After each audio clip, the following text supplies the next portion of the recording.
Hello guys, isa naman po magandang umaga po sa lahat sa araw ng Miyerkules.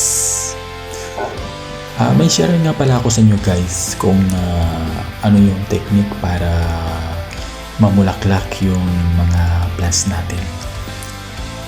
Ganito yung ginagawa ko pala, kinukuha ko lang yung mga patay na bulaklak para palitan siya ng panibagong pagkakaroon ng bulaklak. Ito pala guys ay nasa first floor. So yan, kinukuha ko lang yung dead flowers.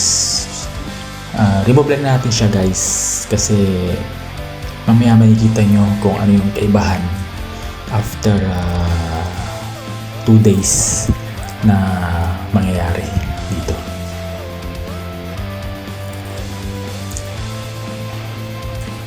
Mamaya pala guys, ipapakita ko sa inyo yung ganito rin yung ginawa ko sa second floor. Inalis ko lang din yung mga dead flowers. After 2 days guys, tinan nyo mamaya, makikita nyo sa video ay ang ganda na ng bulaklak.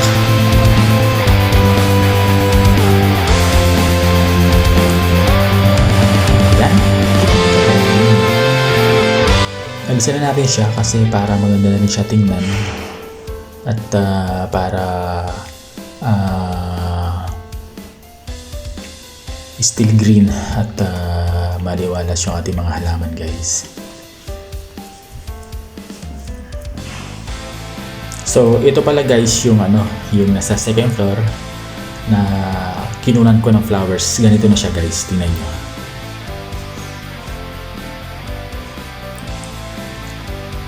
So diba, maganda na yung nagkaroon na siya ng panibagong mga bulaklak at yan yung technique guys na isa sa paraan na kapag may ganito tayong tanim or kahit hindi siya ganyang klaseng halaman, alisin natin yung mga dead flowers para palitan siya ng panibagong bulaklak. So meron din ditong lemon, yan, kitang-kita nyo naman po may lemon din po dito. So, ito yung kadalasan na tanim din dito sa Middle East.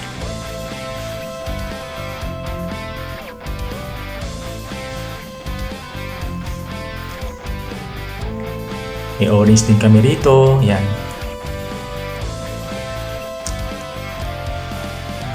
Ganon din sa orange or sa lemon.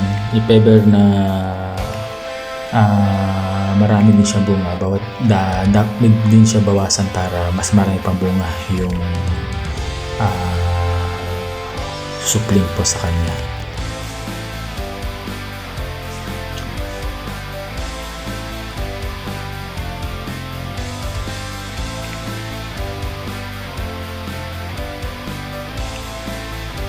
So ayan, yan yung after 2 days na nilisan ko ng mga dead flowers, so tumubo na rin at maganda na siyang tingnan.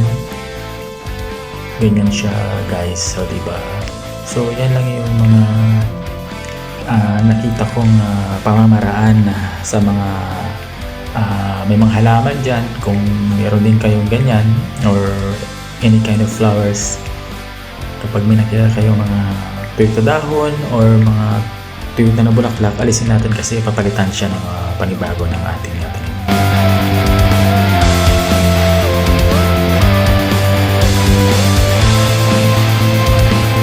Medyo maganda yung araw ngayon guys at ayan po sa muli at nabigyan ko naman po ulit kayo ng panibagong